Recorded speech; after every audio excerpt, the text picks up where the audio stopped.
The smoke hadn't even cleared when Ethan Cole ran straight into the wreckage that every instinct in his body told him to run away from. Kepler's rest had never seen anything fall from the sky like this. A ship the size of a cathedral, its hull scorched black, its metal groaning like something alive and dying. Colony alarm screamed behind him. Over the comm in his ear, Colonel Renata Vasquez's voice cracked through the static, sharp and furious. "Ethan, stand down. That is not a human vessel. We do not know what's in there." He didn't answer her. He never did. Not when someone needed him more than he needed to be careful. He found it in the second chamber, buried beneath a collapsed support beam, glowing faintly in the dark. A cocoon of strange, leathery material, cracked open at one end. And inside it, barely breathing, was something that should not have existed outside of nightmares or fairy tales. Small, scaled, shaking. A tiny reptilian creature no bigger than a newborn child. Its wings crumpled uselessly against its body. Black blood. Not red, black. Leaking from a wound along its side. Ethan had seen death 100 times in his years as a combat medic. He had learned, painfully, when to let go. But something about the way this creature's eyes opened, found his face, and did not look away, made letting go impossible. "Ethan, listen to me." Dr. Priya Anand's voice now, breathless, running to catch up. "That cocoon design, I've seen fragments of it in the survey logs. That's Vessari make. Royal class. If that's what I think it is, touching it without proper right could kill you both." He barely heard her. His hands were already moving, doing what his hands always did. Finding the wound, applying pressure, running triage on a creature that had no business surviving the crash it came from. "Then it dies alone," he said quietly. "Or it doesn't die at all. I'm not choosing the first one." 11 seconds. That was how long he had before the tremors in the hatchling's small body stopped completely. He used every one of them. By the time the colony's emergency light swept over him, Ethan Cole was sitting in the wreckage of an alien warship, a dying dragon cradled against his chest, its breathing steadying beneath his hands. He did not know, in that moment, that he had just broken a law 12,000 years older than humanity itself. He only knew that something small and frightened had chosen to keep living, because he refused to let it stop. The Vessari Dominion had ruled a third of the known galaxy for longer than human civilization had kept written records. Ancient, proud, and merciless in their politics, the 9 houses of the Dominion did not concern themselves with species as young and fragile as humanity. Not until first contact 3 years earlier had forced them to acknowledge that humans existed at all. To the Vessari, humans were short-lived, disorganized, sentimental creatures. Barely worth notice. Certainly not worth fear. What the coup council back in Vessari space did not yet know was that the transport they had shot down during the supposedly clean, contained civil war had crash-landed on exactly the wrong world. Not a Vessari colony. Not a neutral station. A human settlement. On the edge of explored space, where a stubborn, exhausted medic named Ethan Cole had just spent the last 3 years quietly patching up colonists, treating trauma no one back home wanted to talk about, and generally being the kind of man who could not walk past someone in pain without stopping. Colonel Vasquez found him an hour later in the med bay, the hatchling stabilized in the containment unit, breathing steady, dark eyes tracking Ethan's every movement like he was the only solid thing in an unfamiliar universe. "Do you understand what you just did?" she asked. Her voice caught somewhere between fury and disbelief. "That thing is Vessari nobility. There are already 3 warships requesting emergency clearance in our system, and they are not asking politely." Ethan didn't look up from the small creature's side. "I didn't ask what it was," he said. "I asked if it was dying." He would learn, soon enough, exactly what he had done, that the bond already forming between them was not sentiment, but biology, ancient law, and the first thread of a war neither of them had chosen. But for now, all Ethan Cole knew was a small, warm weight of something fragile breathing against his hands, and a quiet, stubborn certainty that he was not going to let it go. 3 days after the crash, the creature still had no name, and Ethan Cole had not slept more than 4 hours a night. He sat beside the containment unit in the colony's makeshift isolation ward, watching the small, scaled chest rise and fall in steady rhythm, when the creature's eyes opened and fixed on the way they always did, like he was the only fixed point in a world that had come apart. "You keep looking at me like I'm supposed to know what happens next," Ethan murmured. I don't, but you're not die on my table. That much I know. The hatchling let out a low, rasping sound, almost like a sigh, and pressed its small head against his hand through the gap in the containment field. Priya, watching from the doorway with a tablet full of half-translated Vessari script, said quietly, You should be careful what you name it. Names mean something to them. Old things. Ethan didn't hesitate. Ash, he said, because it came out of fire and it's still here. He didn't know yet that in Vessari, the closest word to what he'd just spoken meant something closer to survivor of the ending. What none of them understood, not Ethan, not Priya, not even Colonel Vasquez, who had spent the last 72 hours fielding increasingly hostile transmissions from an alien fleet now sitting in orbit, was that something had already changed inside Ethan's own body. Vessari bonding was not sentiment. It was neurological, biological, permanent. The moment Ash's mind had reached for something to hold on to in the wreckage, it had found Ethan, and it had not let go since. When the medical scanners finally caught the anomaly, 4 neural markers threading through Ethan's own brain waves, pulsing in perfect sync with the hatchlings, Priya went pale. Ethan, she said carefully, I don't think you adopted a pet. I think something adopted you back. He laughed, tired and a little unsettled. That's not funny. I'm not laughing, she said. The fleet in orbit was not laughing either. On the 4th day, Colonel Vasquez called Ethan into command center, her face carved from stone. They're demanding the hatchling be surrendered immediately, she said. No negotiation. A shuttle lands at the North Field in 6 hours, while they consider an act of war against the Dominion. The room went cold. 6 hours. Ethan felt his pulse in his ears. And if I say no, Vasquez's jaw tightened. Then you just made yourself the reason 300,000 colonists on this rock might not survive the week. It was, Ethan would later admit, the first time in his life he had ever seriously considered the idea that saving one life might cost thousands of others. He looked through the observation window at the containment ward, at Ash curled small and trusty in the corner of his enclosure, and he understood, with a sick certainty, that this was no longer a medical decision. It was a war he had started without meaning to. The shuttle that landed at the North Field 6 hours later did not carry diplomats. It carried a single Vessari officer, tall, scarred, moving with the unmistakable weight of command, a warlord named Kessivar, whose reputation, Priya's hurried research revealed, stretched back decades across a dozen Dominion campaigns. He did not raise his voice. He did not need to. You have something that does not belong to you, Kessivar said, his translated voice flat and cold for the colony speakers, standing alone on the tarmac while 100 human soldiers held weapons he could have ended in seconds. Hand over the hatchling, and this ends peacefully. Refuse, and you will learn exactly how patient my people are not. Ethan stepped forward before Vasquez could stop him.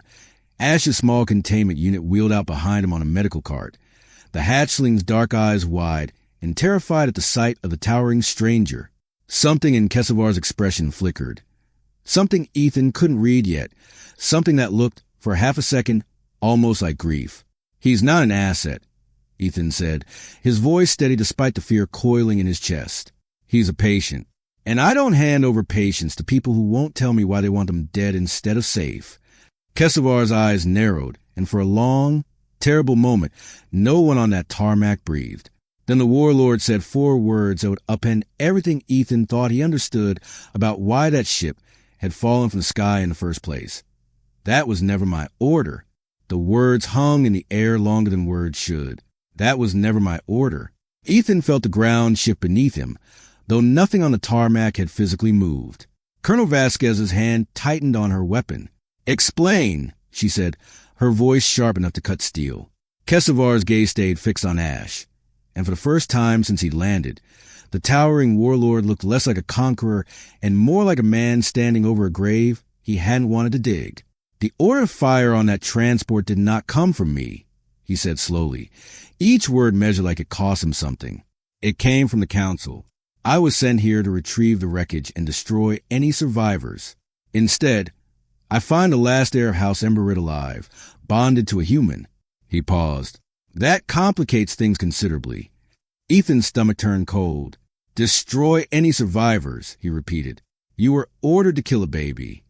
Kessivar's jaw tightened, and for a moment, something almost like shame passed behind his eyes. "I was ordered to finish what the council started," he said quietly. "Whether I intend to obey that order is a different question." Nobody on that tarmac moved for a long moment. Priya, standing just behind Vasquez, whispered into her tablet.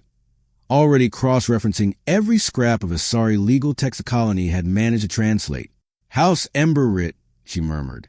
"Ethan, that's not just a royal name. That's one of the 9 ancient houses.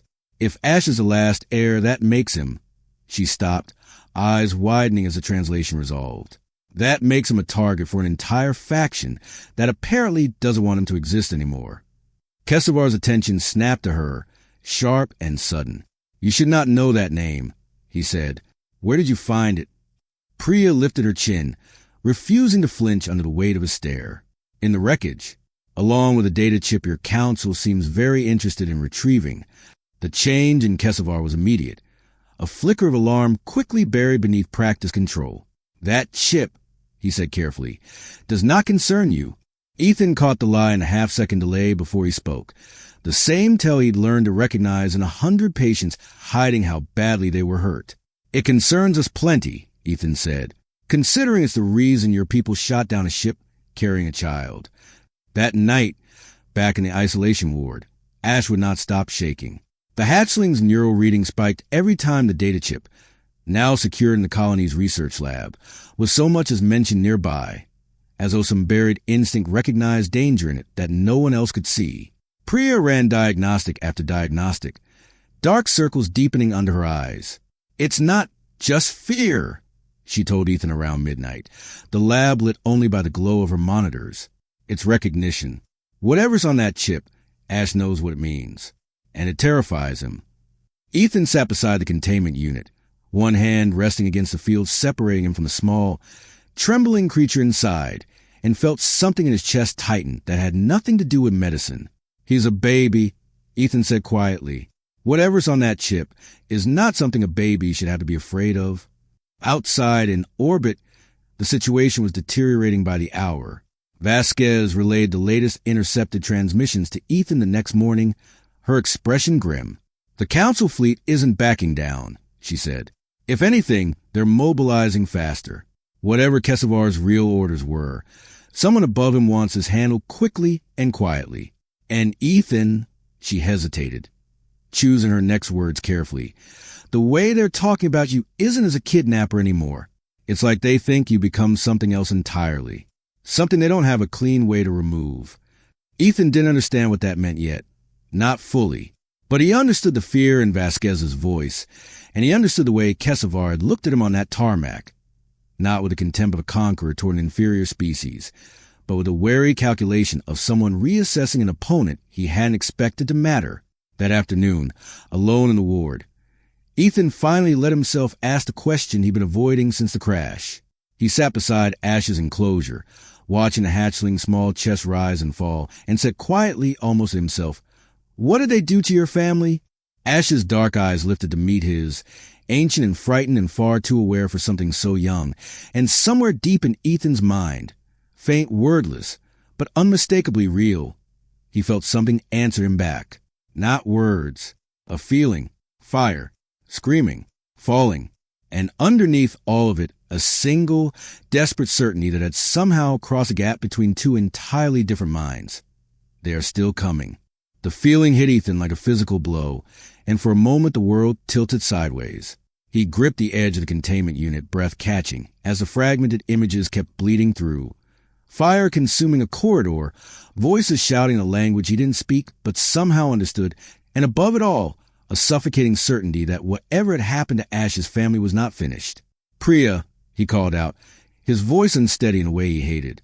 "Something's wrong. I don't know what I saw, but I saw it."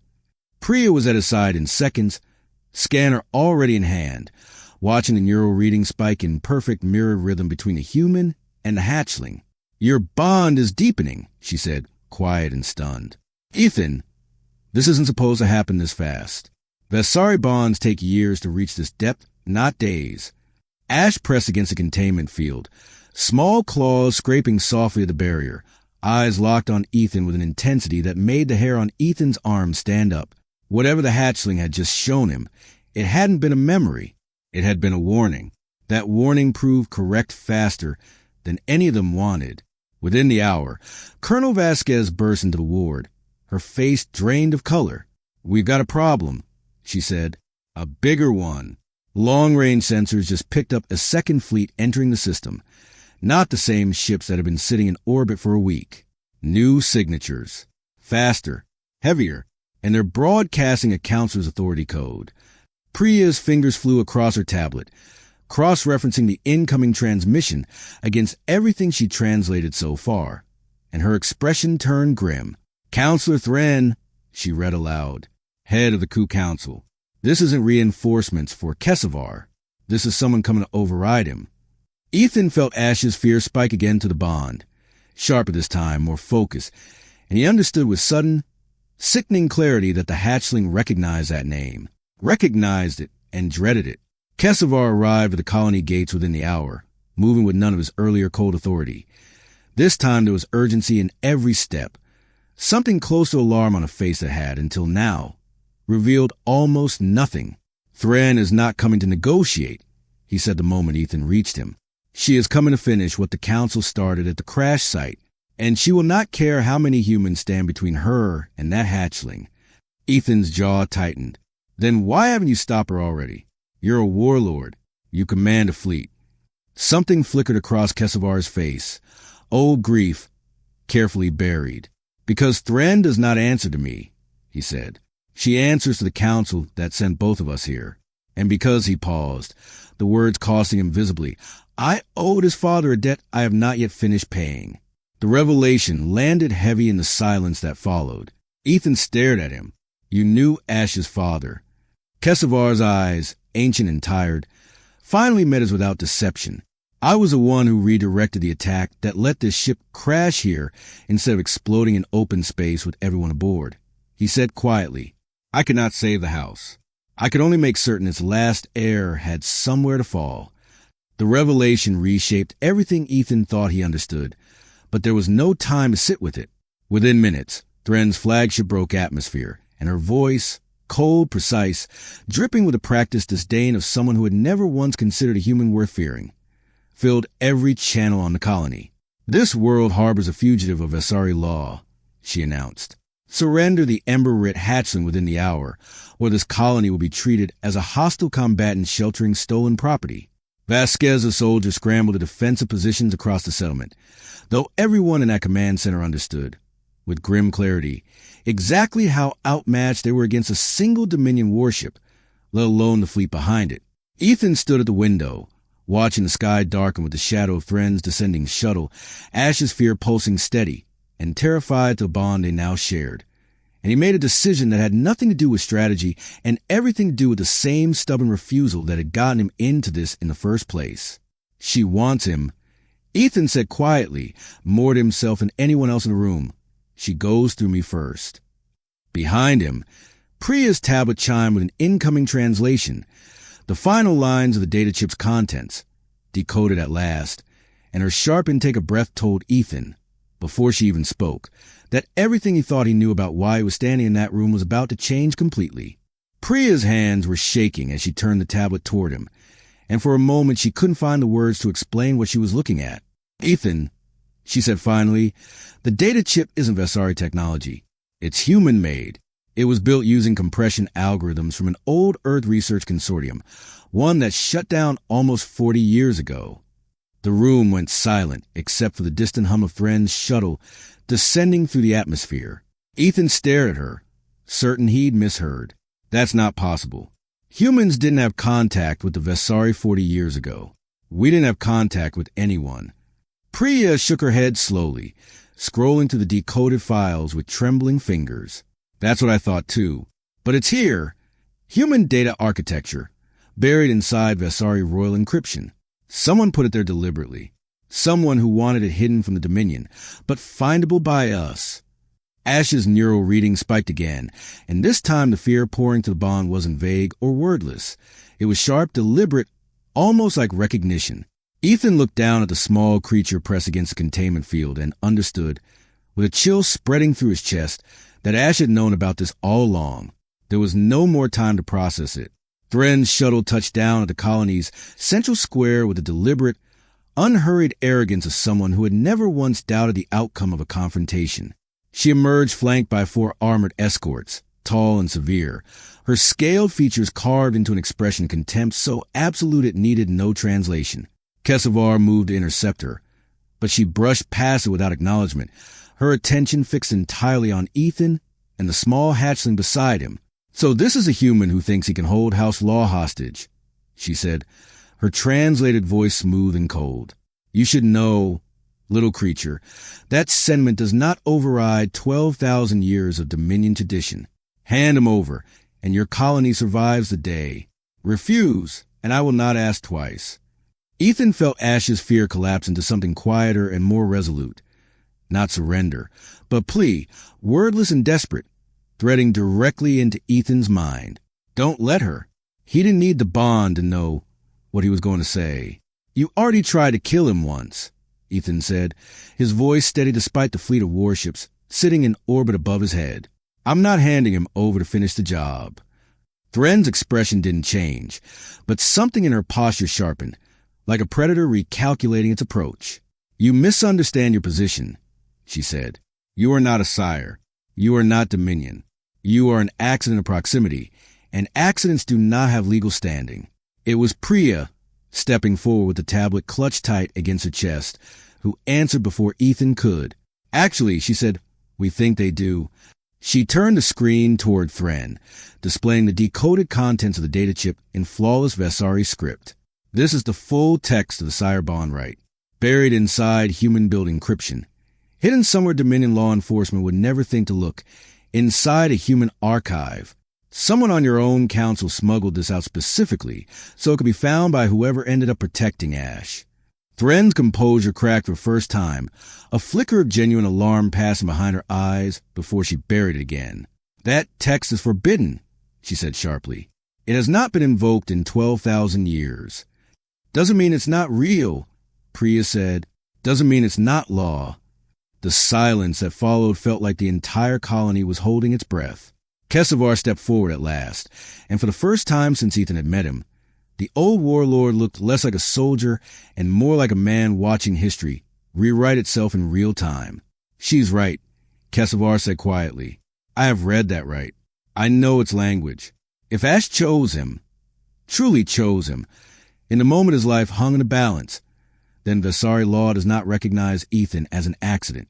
He turned to Thren, his voice hardening with every word. "It recognizes him as regent." Thren's escort shifted uneasily, glancing at their commander for guidance she did not immediately provide. For the first time, the absolute certainty that carried her across the system seemed to waver. Ethan felt Ash press closer against the containment field, small claws curling weakly around his fingers to the gap in the barrier, and understood, with a dizzying rush of clarity, that the story he thought he was living, a rescue, a rebellion, a fight to protect one frightened child, had just become something enormously larger than himself. Thren's eyes narrowed, cold calculation replacing her earlier contempt. "Then we will simply have to make certain," she said quietly, "that the law has no one left to enforce it." The threat hung in the air like a blade half-drawn, and Ethan understood, with sudden and total clarity, exactly what Thren intended.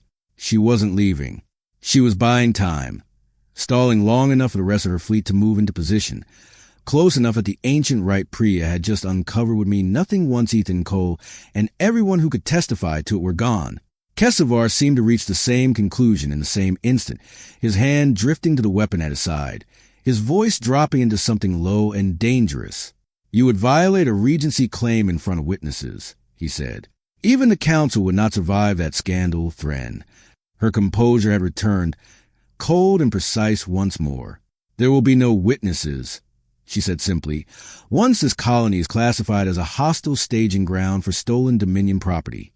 Overhead, the sky had already begun to darken with the shadows of a full battle fleet dropping out of transit, far more ships than Kessivar's small loyalist contingent could ever hope to hold back. Vasquez's voice cracked across the comm to every soldier on the colony, steady despite the impossible odds now bearing down on them. All defensive positions, Hold the line. We're not standing down. Ethan barely heard her. His entire focus had narrowed to the small, trembling creature pressed against the containment field beside him, Ash's fear pulsing through their bond in waves that made Ethan's own hand shake. He knelt beside the enclosure, one palm flat against the barrier, and spoke quietly, not for Thren, not for Kessivar, but for the frightened child who had trusted him from the very first breath. "I need you to be brave one more time," he murmured. "I know you're scared. I am too, but I don't think we survived this by hiding." Ash's dark eyes found his, and something passed between them through the bond that wasn't quite words but was unmistakably understanding. It was Priya who moved first, racing back into command center with a decoded data chip clutched tight in her hand, an idea forming faster than she could fully explain it. "Ethan, the colony's long-range array. We could push a signal through it. Not just the Thren's fleet. Every Vessari channel in the sector, civilian and military both." Ethan turned to her, understanding dawning slow, and then all at once. "You want to broadcast the right. Publicly. I want to broadcast the truth," Priya said. 12,000 years of tradition doesn't survive well under a spotlight, especially when the person breaking it is standing right in front of billions of witnesses. Vasquez, listening from across the room, allowed herself the faintest grim smile. "Now that," she said, "is a very human idea." Kessivar's escort watched the exchange with visible unease, but the old warlord only nodded slowly, something like respect flickering behind his ancient, weary eyes. "The Dominion prizes tradition above almost everything," he said, "but it prizes public shame even more. If the citizens see their council trying to silence a lawful regency claim by force, Thren's authority will not survive the broadcast, regardless of the outcome here." They had less than 20 minutes before Thren's fleet finished positioning for what could only be described as an execution disguised as an enforcement action. Ethan carried Ash's containment unit himself to the colony's central transmission array. The small hatchling's claws curled weakly around his fingers the entire way, while Priya worked frantically to route the signal across every open Vessari frequency in range. Thren, watching from her position in the square, seemed to sense the shift too late, her escorts moving to intervene just as the broadcast indicator flared green. Ethan stood before the array's camera pickup, Ash held carefully against his chest, and for the first time since the crash, he did not feel like a fugitive or an accident or a man in over his head. He felt quietly and completely like exactly where he was supposed to be. "My name is Ethan Cole," he said, his voice steady, carrying out across a sector space far larger than he could fully comprehend. 8 days ago, I found a dying child in the wreckage of a ship your council tried to erase. I don't know your laws. I don't care about your throne. But I know what it means to hold something too small to save itself and refuse to let go." Behind him, Thren's voice rose in fury, ordering the transmission cut, but it was already too late, already spreading ship to ship across a dominion that had never once, in 12,000 years, heard its oldest law spoken aloud by an outsider holding its future in his arms. The broadcast was still spreading when Thren gave the order Ethan had been dreading since the moment her shuttle touched down. "Cut the transmission," she snapped at her escort, "and take the hatchling by force if you must." But the soldiers hesitated, just a fraction of a second, just long enough for Ethan to see it happen. Because somewhere behind their visors, they had already heard the word spreading across every channel in the sector, and something in them had faltered. Kessivar stepped between Thren and the array, his weapon raised for the first time since he'd landed on Kepler's rest. "The broadcast has already reached the outer relay stations," he said. "Silencing it now only proves everything he just said about you."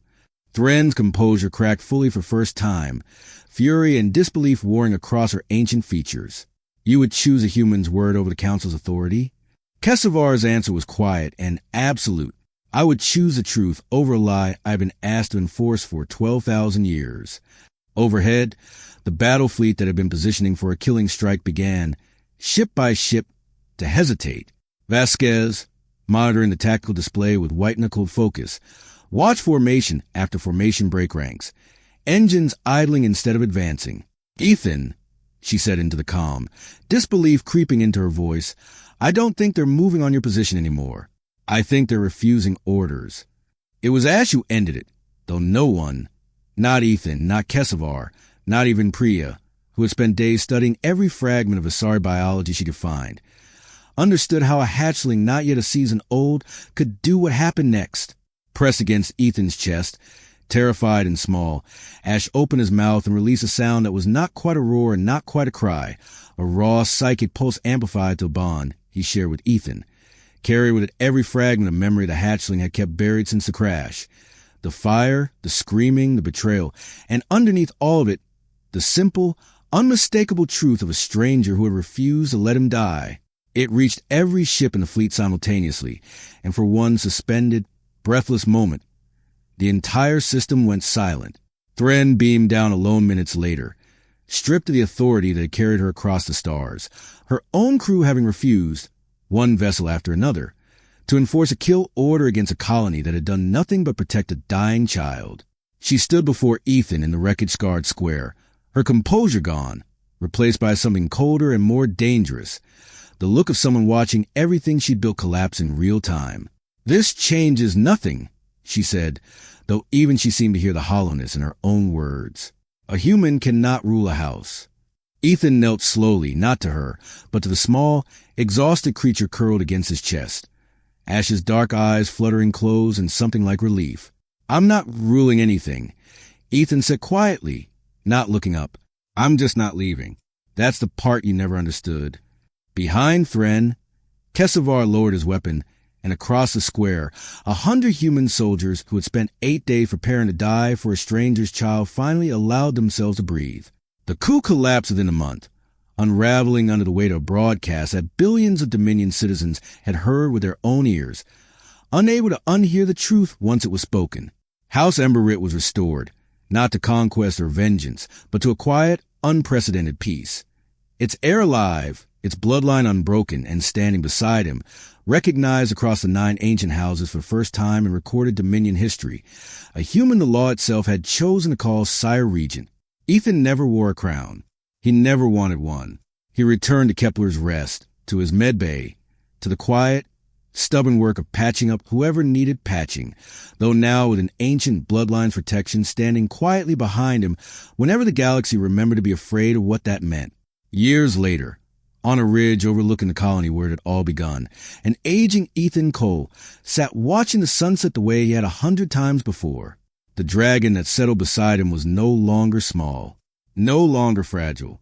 Ash's wings, fully grown now, cast long shadows across the grass as he lowered his massive head to rest gently against Ethan's shoulder, exactly where he had once curled, terrified and dying, in the arms of a stranger who refused to let him go. Ethan reached up and rested his hand against the old, familiar warmth of him, and said nothing at all, because after everything they had survived together, nothing needed to be said. He had never wanted crown. He had only refused to watch something die in front of him. The galaxy had called that weakness, once, until it learned, in the end, that it was the only thing strong enough to end a war.